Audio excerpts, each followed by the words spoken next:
और देखिए, इस बीच बीपीएससी अध्यक्ष अतुल प्रसाद कुछ कह रहे हैं। शिक्षक बहाली के दूसरे फेज की घोषणा हो रही है। बहाली की रिक्तियां मिलते हैं एक्शन में आयोग है। सीधी तस्वीर हम आपको दिखा रहे हैं।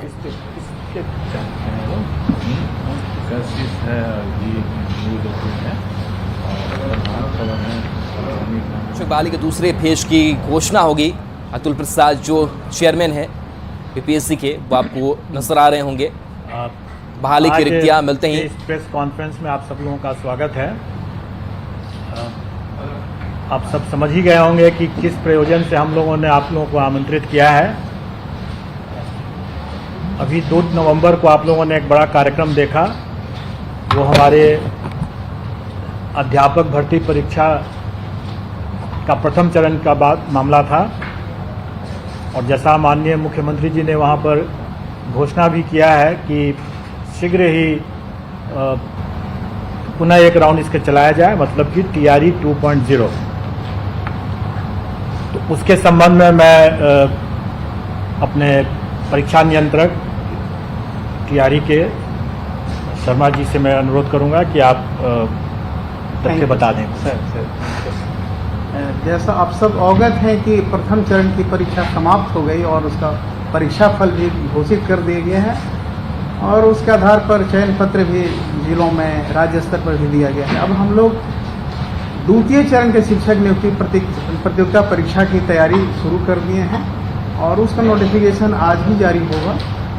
और उसका डिटेल्स में बता देता हूं कि इसमें द्वितीय चरण में 2 कैटेगरी का शिक्षकों की नियुक्ति होना है। एक तो शिक्षा विभाग द्वारा जो प्राप्त अधियाचना है उसके आलोक में नियुक्ति होगी और दूसरा है कि पिछड़ा वर्ग एवं अति पिछड़ा वर्ग कल्याण विभाग से वैकेंसी प्राप्त हुई है शिक्षकों की नियुक्ति के लिए, उसको भी इसमें ऐड कर दिया गया है। क्योंकि दोनों सेम नेचर का एग्जामिनेशन पैटर्न है, इसीलिए एक ही वैकेंसी के साथ दोनों को ऐड किया हुआ है, एक ही नोटिफिकेशन है। तो सबसे पहले मैं बता देता हूँ, शिक्षा विभाग द्वारा जो अधियाचना प्राप्त हुई है उसमें मध्य विद्यालय के लिए जो 6 से 8 तक के लिए विद्यालय अध्यापक की नियुक्ति होगी, उसकी कुल संख्या है 16,140। दूसरा है माध्यमिक विद्यालय 9-10 के लिए विद्यालय अध्यापकों के लिए कुल पद है 18,877। माध्यमिक विद्यालय वर्ग 9-10 के विशेष विद्यालय अध्यापकों के लिए उसकी कुल संख्या है 270। उच्च माध्यमिक वर्ग 11-12 तक के विद्यालय अध्यापकों के लिए कुल पद है 18,577।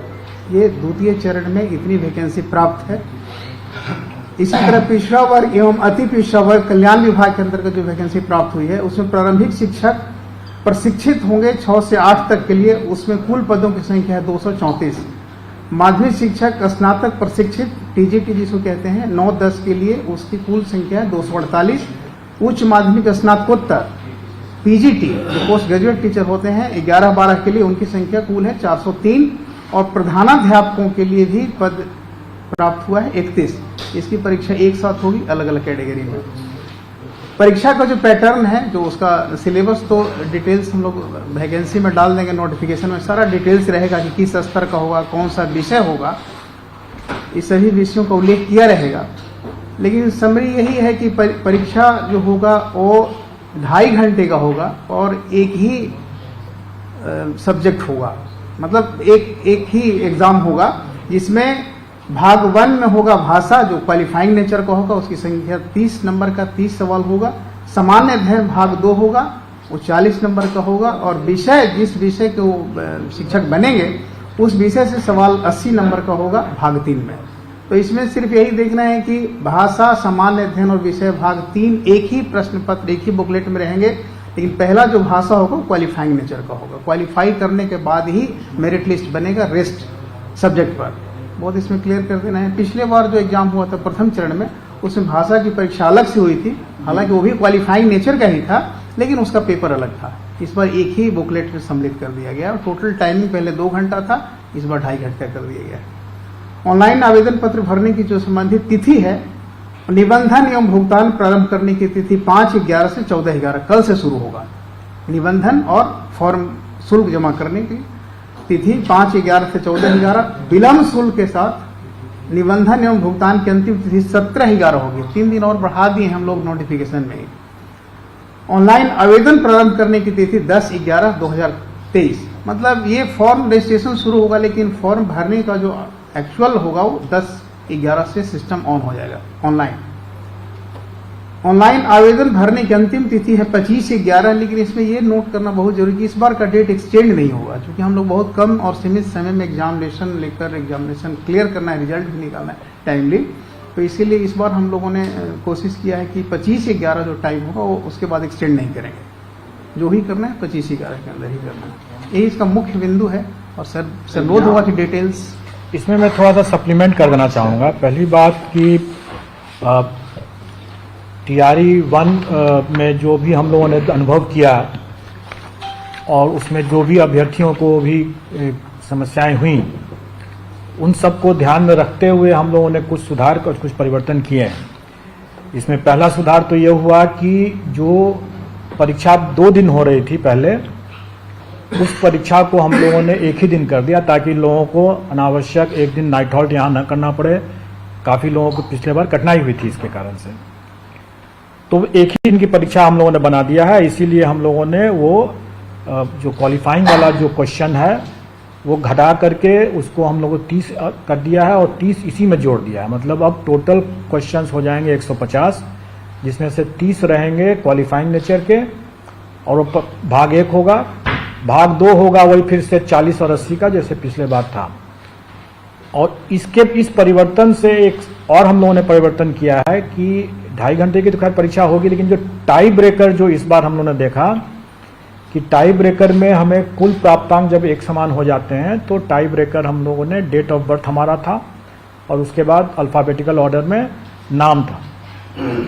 तो इस बार हम लोगों ने इसमें थोड़ा सा परिवर्तन किया है और टाई ब्रेकर इस तरह से रहेगा कि चूंकि भाषा वाला तो 30 नंबर वैसे भी क्वालिफाइंग नेचर का मेधा में नहीं जुट रहा है, इसलिए टोटल फुल मार्क्स तो 120 नंबर ही होंगे, जो भाग 2 और भाग 3 को जोड़ करके होगा।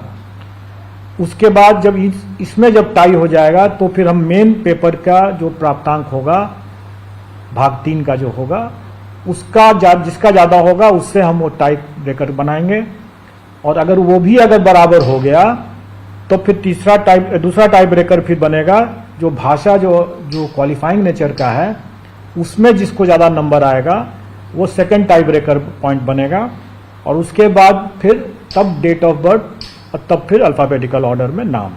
तो इससे क्या होगा कि मेधा को हम लोग ज़्यादा मतलब तरजीह दे रहे हैं, ज़्यादा प्रायोरिटी दे रहे हैं। इसके अलावा जो क्वालिफाइंग का जो 30% जैसे उसका पास मार्क्स रहेगा वो यथावत रहेगा, और विद इन दैट 30 जो है क्वेश्चन जो होगा उसके अंदर 8 क्वेश्चंस जो रहेंगे वो अंग्रेजी के रहेंगे और 22 क्वेश्चन जो रहेंगे वो हिंदी के रहेंगे। पहले वाले उसी 30 क्वेश्चन में 8 क्वेश्चन जो रहेंगे वो अंग्रेजी के रहेंगे और 22 क्वेश्चन जो रहेंगे वो हिंदी के रहेंगे। टोटल 30 का रहेगा, लेकिन और 9 नंबर उसमें क्वालिफाइंग रहेगा उसका।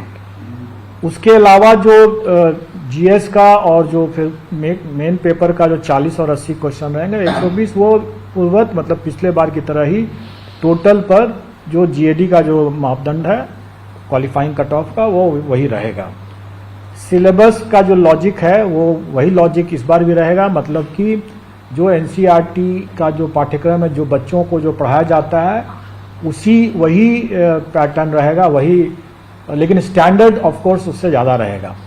स्टैंडर्ड वही रहेगा जो उनकी एलिजिबिलिटी में जो उनका रिक्वायरमेंट है, जैसे ग्रेजुएशन है तो ग्रेजुएशन लेवल चला जाएगा, अगर पोस्ट ग्रेजुएशन तो पोस्ट ग्रेजुएशन लेवल चला जाएगा। इस बार जो हम लोग नया जो एक हो रहा है वो मिडिल स्कूल का हो रहा है, तो वो एक नया एडिशन है। इसके अलावा जो टोटल जो वैकेंसी हो रही है उसमें संभव है कि जो TRE 1 के जो अवशेष रिक्तियां हैं उन रिक्तियों को इसमें जोड़ा जाएगा, लेकिन इसको थोड़ा सा ये कंफ्यूज ना करें कि TRE 1 के जो अवशेष रिक्तियां वही हैं जिसमें कि नियुक्ति संभव ही नहीं है, लेकिन जो डॉक्यूमेंट वेरिफिकेशन के दौरान जो रिक्ति उत्पन्न होगी, जो ड्रॉप आउट्स होंगे या डॉक्यूमेंट वेरिफिकेशन में जो असफल होंगे उससे जो उत्पन्न होगी जो रिक्ति, उस रिक्ति को पहले हम सप्लीमेंट्री रिजल्ट से ही पूरा करेंगे। और अगर नहीं कैंडिडेट मिलेगा तभी वो रिक्ति जो है वो राउंड 2 में जाएगा, मतलब TRE 2 में तभी जाएगा। तो दोनों तरह की रिक्ति है, लेकिन उसके बावजूद भी आप लोगों ने देखा ही होगा कि चूंकि STET की परीक्षा 2019 के बाद नहीं हुई थी, तो कई विषय में ऐसे थे जिसमें कि कैंडिडेट्स बहुत कम थे और रिक्तियां ज़्यादा थी। इसलिए स्वाभाविक है कि उसमें हम कभी भी हम पूरी रिक्ति को तो भर नहीं सकते थे, तो वो रिक्ति तो खाली ही रहना था। तो वो रिक्ति जब खाली है तो वो रिक्ति TRE 2 में आ जाने की संभावना है, और उसमें जब जैसे ही शिक्षा विभाग हमें बताएगा वैसे ही हम लोग इसको भी जोड़ देंगे। तो हमारे विज्ञापन में भी ये रहता ही है शर्त कि ये घट बढ़ सकता है, उसी हिसाब से रहेगा। इसमें पिछले बार की तरह हम लोग इसमें कोई नेगेटिव मार्किंग नहीं रखेंगे, लेकिन पिछले बार हम लोगों ने आवेदन और डॉक्यूमेंट वेरिफिकेशन की प्रक्रिया में हम लोगों ने पाया कि अभ्यर्थी अपनी अज्ञानता के कारण से, या चूंकि वो टेक सेवी नहीं थे, या साइबर कैफे की गलती के कारण से अनेक प्रकार की गलतियां हुई हैं। उसके कारण से कई प्रक्रिया हमारी बाधित हुई है, और उनको भी काफ़ी कठिनाई हुई है। और एक बहुत बड़ा मसला रह जाता था हमेशा कि उनके डॉक्यूमेंट ही कभी सही नहीं हो पा रहे थे। तो कैसे उसकी जांच की जा सकेगी? अगर बार बार अगर परिवर्तन करने की मांग करेंगे, बार बार बोलेंगे कि कभी साइबर कैफे से गलती हो गया, कभी कुछ हो गया, कभी कुछ हो गया, तो स्वाभाविक है कि ये सब को इन सब परेशानियों को देखते हुए ही हम लोगों ने इस बार आवेदन जो के 2 चरण में ले रहे हैं। पहले हम निबंधन करवा रहे हैं, और निबंधन हम तुरंत करवा रहे हैं, और इसलिए उसका जो डेट दिया गया है 5 से 14 तारीख तक के लिए। और ये आप अपना निबंधन कर दें, अपना जो भुगतान करना है वो कर दें, और आपको फिर अपना जो डॉक्यूमेंट वगैरह सब जो डिटेल में जो देने की जो बातें हैं उसके लिए आपको पर्याप्त समय है, और वो समय आपको 25 नवंबर तक के लिए है। वो समय 25 नवंबर तक के लिए, ताकि आप अपना सर्टिफिकेट वगैरह जो भी लेना है आप ले करके आ जाएं, और 25 नवंबर तक में आपको जमा करने का आपको अवसर रहेगा। लेकिन ये अवधि विस्तार नहीं होगा, और दूसरा कि इसके अलावे कोई नया अवसर नहीं दिया जाएगा। मतलब कि परीक्षा हो जाने के बाद या कभी कोई आकर के बोलेंगे कि हमसे ये गलती हो गई, सॉरी। इस बार मैं उम्मीद करता हूं कि अभ्यर्थी ज़्यादा सीरियस होंगे, अनुभव भी उन्होंने हासिल कर लिया पहले राउंड के से, हम लोगों ने भी उससे कुछ सबक लिया। तो इसलिए इस बार जो लास्ट डेट है 25 नवंबर आवेदन जमा करने का, मतलब कि उसके साथ अपने सारे दस्तावेज वगैरह सब जो प्रमाण पत्र उनको देने हैं, वो बेशक उस 25 नवंबर के बीच में वो जितनी बार चाहें अपना करते रहें, उसको बदल सकते हैं, लेकिन उनको वो दस्तावेज उसके बाद परिवर्तन करने का, सुधार करने का, कोई भी प्रविष्टि सुधार करने का कोई मौका नहीं दिया जाएगा। इसलिए ये अंतिम समय रहेगा, और इसको अक्षरशः अनुपालन किया जाएगा, अपनी तारीख उसी हिसाब से करेंगे। वो मैं तो यह भी सुझाव दूंगा कि अगर किसी को अगर लगता है कि कोई त्रुटि हो गई है, तो वो समय रहते अगर उस पता चल जाता है और उसने अगर सब कुछ कर दिया, जमा कर दिया है, उसको लगता है कि त्रुटि रह गई है और उसके पास समय है, तो वो नया फॉर्म भर ले। लेकिन पुराने गलत फॉर्म पर वो अगर परीक्षा दे देगा और बाद में बोलेगा कि हमारे पास नहीं आ सका, तो डॉक्यूमेंट वेरिफिकेशन में जो भी असफल या अनुपस्थित भी अगर रह गए, तो वो हम लोग उसको कदाचार मानेंगे। क्योंकि हम लोग कई बार अवसर देते रहते ही हैं डॉक्यूमेंट वेरिफिकेशन में, अगर एक बार नहीं आ सका दूसरे बार आइए, तीसरे बार आइए। लेकिन अगर कोई अगर जानबूझ करके अगर किसी पर्टिकुलर मंशा से अगर उसने परीक्षा दिया है, उसको नौकरी पाने की मंशा नहीं है, किसी को मदद पहुंचाने की मंशा से उसने सिर्फ परीक्षा दिया है, तो स्वाभाविक है डॉक्यूमेंट वेरिफिकेशन वो नहीं आएगा। तो ऐसे लोगों को हम लोग छांटेंगे, ऐसे लोग कदाचार की श्रेणी में माने जाएंगे। इसलिए बेहतर यह होगा कि वो अगर गलती हो गई है उनसे और उनको समय नहीं है सुधार करने का, तो वो परीक्षा में भाग न लें। परीक्षा में भाग लें तो अपनी पूरी जिम्मेवारी के साथ भाग लेंगे कि उनके सभी दस्तावेज सही हैं, क्योंकि अगर गलत पाए जाने पर कदाचार के दोषी मानते हुए उनको आगे की परीक्षाओं के लिए डिबार कर दिया जाएगा।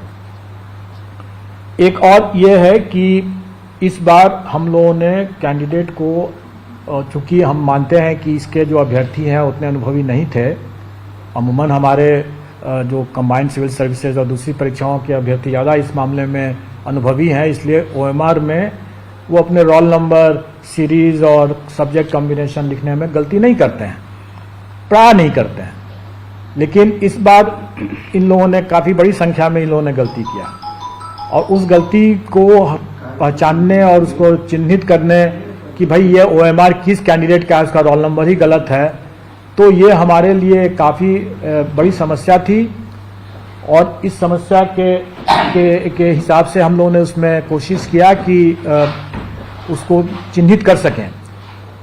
लेकिन इस बार हम लोग ऐसा कोई प्रयास नहीं करेंगे, मैनुअल कोई प्रयास नहीं करेंगे, क्योंकि मैनुअल प्रयास करने में हो सकता है कि गलती भी हो जाए, कुछ छूट भी जाए, और अनावश्यक उसके कारण से सभी लोगों का विलंब भी होता है, काफ़ी कठिनाई हो जाती है, हमारे रिसोर्सेज पर भी काफ़ी दबाव पड़ जाता है। अगर हमको सीरीज की गलती अगर हो गई तो हम उसको मतलब चार तरह से अगर हम उसका रिजल्ट चेक करेंगे, चारों सीरीज में रिजल्ट चेक करेंगे, उसके बाद वो सुविधा देंगे, तो उसमें हमारे काफ़ी रिसोर्सेज लग जाते हैं, काफ़ी विलंब होता है, काफ़ी कठिनाई होती है। कई मामलों में सब्जेक्ट कॉम्बिनेशन लोगों ने गलत कर दिया, और सब्जेक्ट कॉम्बिनेशन का हमारे पास में कोई दूसरा विकल्प नहीं था उसको चेक करने का। तो कई लोग का हो सकता है कि वो सोच रहे हो कि हमने इस सब्जेक्ट कॉम्बिनेशन से एग्जाम दिया और हमको ज़्यादा नंबर आ रहा है अपने आंसर की को देख करके, और उनको हो सकता है कि उसमें काफ़ी कम नंबर आया हो, क्योंकि वो सब्जेक्ट कॉम्बिनेशन गलत कर बैठे हों। मैंने भी कुछ लोगों का देखा, आप लोग के चैनल के माध्यम से देखा कि कुछ लोग अपना दिखा रहे हैं कि मुझे हाई स्कूल में तो हमें अच्छा 50-60 नंबर आ गए, और हायर सेकेंडरी वाले में मात्र 19 ही नंबर आ गए। तो अब अगर कोई सब्जेक्ट कॉम्बिनेशन के और इस तरह की कोई गलती कर देता है तो स्वाभाविक है कि उसको नंबर तो बहुत खराब आ जाएगा फिर, और सब्जेक्ट कॉम्बिनेशन का कोई सुधार हम नहीं कर सकते, क्योंकि हम कोई चेक नहीं कर सकते, क्योंकि उसमें सिर्फ गोला बैठाना था, कोई और चीज़ नहीं, लिखना नहीं था। और गोला ही गलत बैठा दिया उसने तो गलत हो गया, उसके बाद और तो कुछ लिखना नहीं था उसमें। तो ऐसी स्थिति में हम लोग, या भाषा में भी इस तरह से लोगों ने गलती किया, भाषा जो गोला बैठाया वो कुछ और है और कुछ दे रहा है कुछ और है। तो इस तरह के गलतियों को हम लोगों ने कहा कि इस बार हमें काफ़ी कठिनाई आई उसको छांटने में, उसको देखने में, चेक करने में। तो इस बार हम उम्मीद करते हैं कि अभ्यर्थी ज़्यादा सतर्क रहेंगे, और मैं पहले से आप लोगों के माध्यम से आगाह करना चाहूँगा कि इस बार हम लोग ऐसा कोई प्रयास नहीं करेंगे चेकिंग करने का। अगर वो सिस्टम अगर उसको नहीं चेक कर रहा है तो नहीं कर रहा है, अगर वो गलत कर रहे हैं तो गलत कर रहे हैं। और इसके लिए हम लोगों ने एक उपाय ये भी सोचा, ताकि अभ्यर्थी भी वहाँ पर गलती न करें, हम लोग आवेदन लेते समय ही ये सूचना ले रहे हैं